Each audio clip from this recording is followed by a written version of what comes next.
kind of an update as to what all's going on, and tell you how the carburetor is going. Well, it ain't.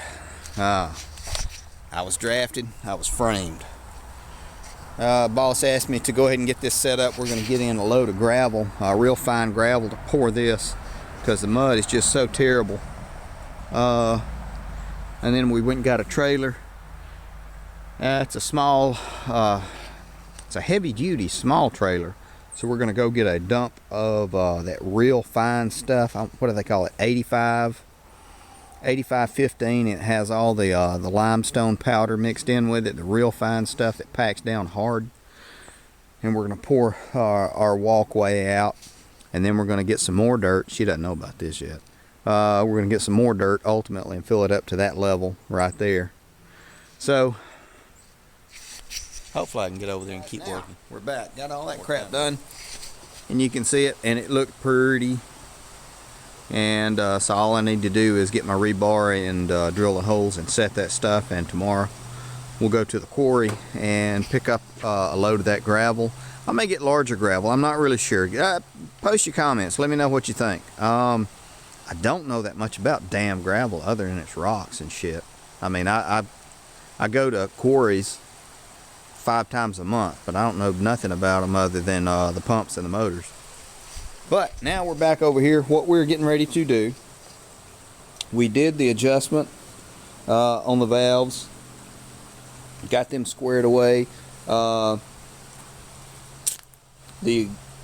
intake valve was, gosh, what was it, 129 thousandths, which is just horrible. No wonder the poor thing couldn't run, and I'm hoping nothing happened inside to mess it up. It looked to me like the push rods were in their seats. The guides were okay for the push rods, and the push rods themselves were not worn, and they were straight. Having said that, I don't know. I didn't find any babbitt or a lot of crap or any kind of shit in the oil. So we'll see. The defining thing is going to be just cranking it up and listening to it.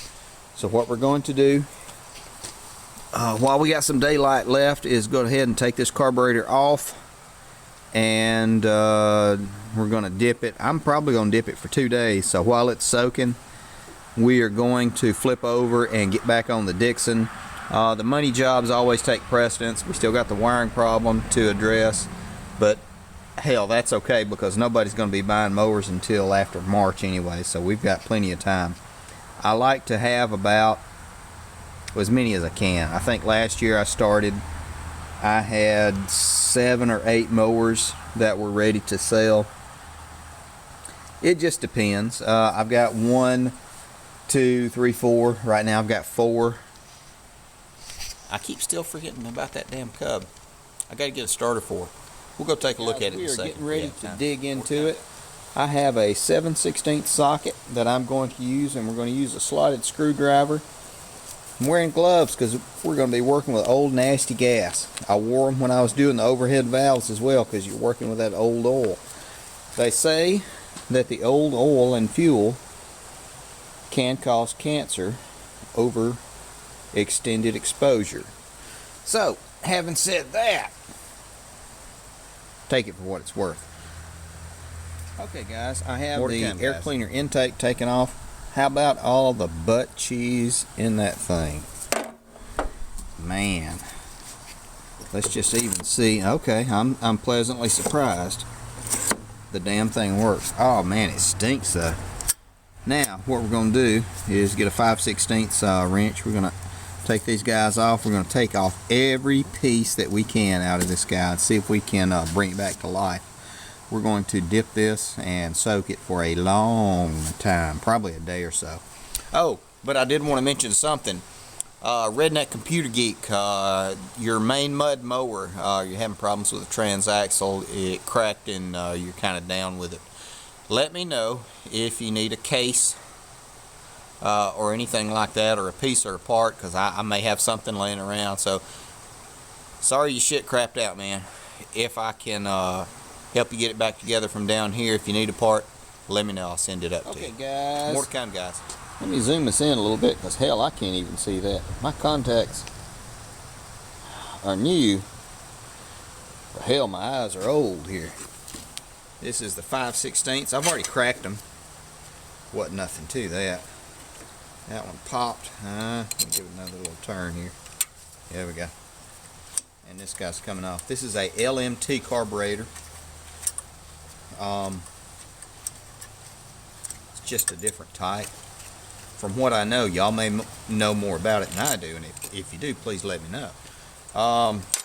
It's a pretty good carburetor. It's pretty common.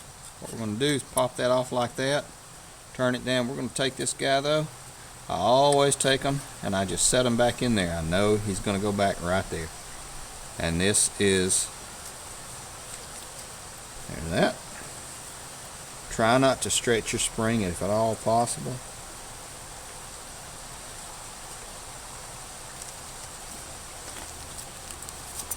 And there we go.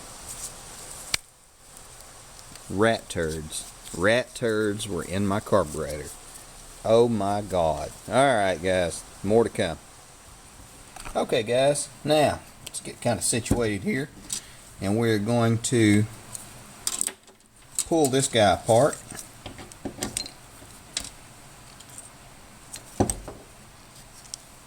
Curious to see how this looks. Float does not appear to be cracked. I do not hear any fluid inside it. The needle valve looks pretty good. And someone is calling. Okay guys, hang on. More to come. We're back. All of the Welsh plugs appear to be intact. Okay. So what we're going to do is get a pair of pliers, take out this high-low adjustment. We're going to wire brush everything really good, get it all the excess dirt off, and then we're going to soak it. More to come. Now, just before I do take it out, I'm going to see how far down it goes. So we're going to half turn, one turn.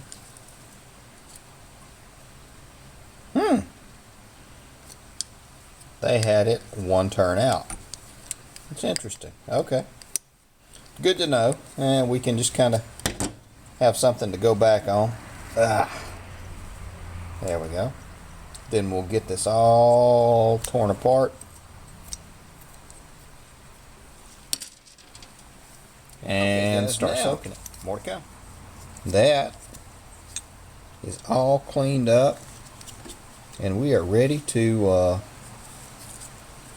soak everything. I would take this guy out, this little bitty screw, but you can already see all the way through it. So, really not going to. See if I can wire brush down in here a little bit and get everything a little cleaner. We're back. More to come. This is the tank. And I have it full of vinegar right now. And I know you say vinegar, oh yeah, and that goes back to our pickling video where we cleaned the carburetors with vinegar, and how well it worked out. And it worked out really freaking well. And I'm getting all these little parts and pieces. We're going to put it in here,